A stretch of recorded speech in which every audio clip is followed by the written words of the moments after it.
Warahmatullahi wabarakatuh. Perkenalkan, nama saya Fadlullah Kamil, akhiran NIM 0081. Di sini saya akan memaparkan sedikit materi tentang variasi inteligensi peserta didik.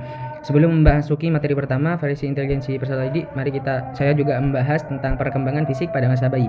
Perkembangan fisik pada masa bayi itu dibagi menjadi 5. Saya akan membahas tiga hal tersebut. Yang pertama yaitu pola pertumbuhan, yang kedua tinggi dan berat badan, yang ketiga perkembangan otak. Bayi memasuki, apa itu sih perkembangan fisik pada masa bayi? Perkembangan fisik pada masa bayi adalah perkembangan atau pertumbuhan fisik baik dari segi motorik, tinggi dan berat badan maupun perkembangan otak.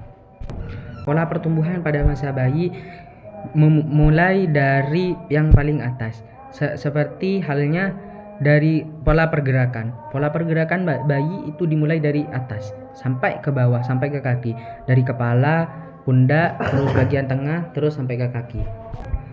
Tinggi dan berat badan. Tinggi dan berat badan bayi mencapai 1,5 atau 2,5 cm di setiap per bulannya sampai bayi tersebut berusia 6 bulan. Terus 1 cm sampai bayi tersebut berusia 12 bulan.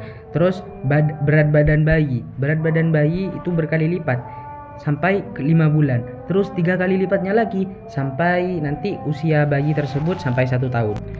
Terus perkembangan otak. Perkembangan otak tersebut yaitu perkembangan otak itu harus dijaga dengan sedemikian rupa. Otak berkembang lebih pesat daripada hal-hal atau organ tubuh lainnya. Otak itu harus dijaga dengan benturan, dengan cedera maupun yang lainnya. Karena otak berkembangnya lebih pesat dan juga menjadi inti dari segala tubuhnya nanti. Lanjut kepada belahan otak. Belahan otak ini dibagi menjadi 2, yaitu belahan otak kanan dan belahan otak kiri. Belahan otak kanan itu digunakan untuk pemikiran kreativitas dan pemikiran emosi kita. Sedangkan belahan otak kiri digunakan untuk pemikiran bahasa serta pemikiran logika kita. Lanjut kita ke materi selanjutnya, yaitu variasi inteligensi peserta didik, yaitu yang membahas tentang studi dalam evaluasi peserta didik. Apa itu inteligensi? Makna inteligensi adalah kapasitas mental kita untuk belajar dan melakukan suatu hal dan memahami segala sesuatu serta melakukan hal-hal tersebut.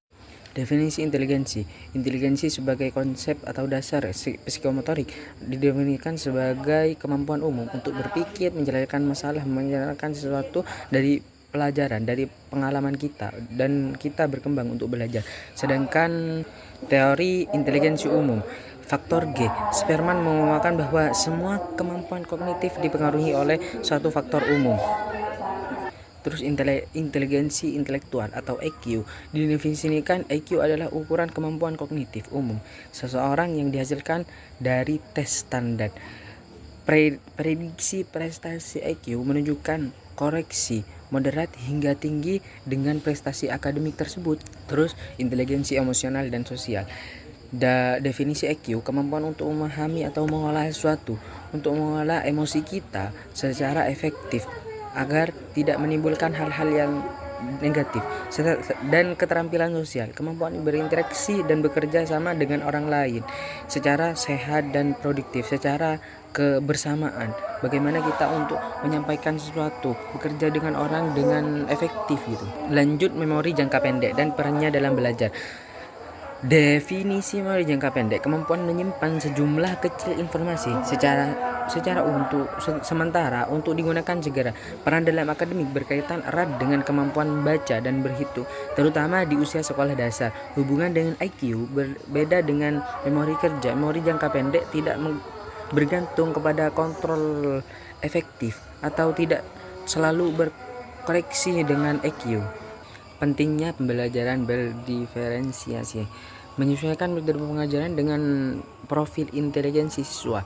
Guru menyesuaikan proses dan produk pembelajaran sesuai kebutuhan siswa tersebut. Pendekatan multimodal menggunakan kepingan verbal dan interpersonal untuk menjangkau semua gaya belajar. Keadilan akademik, memberikan kesempatan yang setara untuk suksesnya bagi siswa, bukan pendekatan seragam.